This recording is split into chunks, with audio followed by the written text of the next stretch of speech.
మొన్న ఆ సంఘటన జరిగిన తర్వాత దాని గురించి చాలా ఆలోచిస్తూ ఉంటే నాకు ఒకటే అనిపించింది.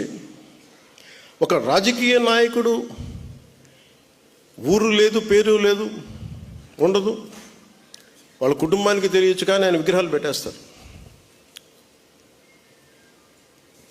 ఏదన్నా విగ్రహాలు పోతే గోల్ చేసేస్తారు. కానీ ఏ దేశం అయితే మనకు ఆధారం ఇచ్చిందో, ఏ దేశం అయితే నీకు భారతీయుడని ఉనికి ఇచ్చిందో, ఆ భారతదేశాన్ని స్మరించుకునే ఒక ఏ చిహ్నం లేదు, ఎలాంటి చిహ్నం ఉండదు, గుర్తుండదు.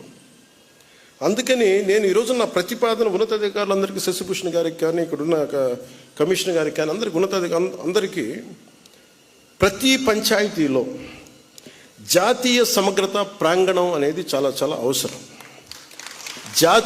దాంట్లో జాతీయ సమగ్రత స్తూపం, అది మీరు 1000 గజాల్లో పెడతారా, ఎకరంలో పెడతారా, ఇంకెక్కువలో పెడతారా, ఆ పంచాయతీలను బట్టి కనీసం ప్రతి చోట 13,326 పంచాయతీల్లో 13,326 జాతీయ సమగ్రత ప్రాంగణాలు ఉండాలి.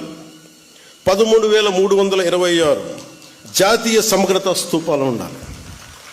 ఇది దయచేసి దీన్ని ఎలా తీసుకెళ్తాం, దీనికి కావాలంటే నేను క్యాబినెట్లో కూర్చొని గౌరవ ముఖ్యమంత్రి చంద్రబాబు నాయుడు గారితో మాట్లాడి, అవసరమైతే కేంద్ర ప్రభుత్వంతో మాట్లాడి, ఇది చాలా చాలా అవసరం. ఇప్పుడున్న పరిస్థితుల్లో, ఉగ్రవాదం పెట్రేగి పెరిగిపోతున్న పరిస్థితుల్లో, గ్రామాల నుంచి బలమైన వ్యక్తులు ఉంటేనే, దేశ వికాసానికి బలపడే వ్యక్తుల సమూహం ఉంటేనే గ్రామాల్లోనే మన దేశానికి ఏదైనా చేయగలం, తద్వారా మనం లాభపడగలం.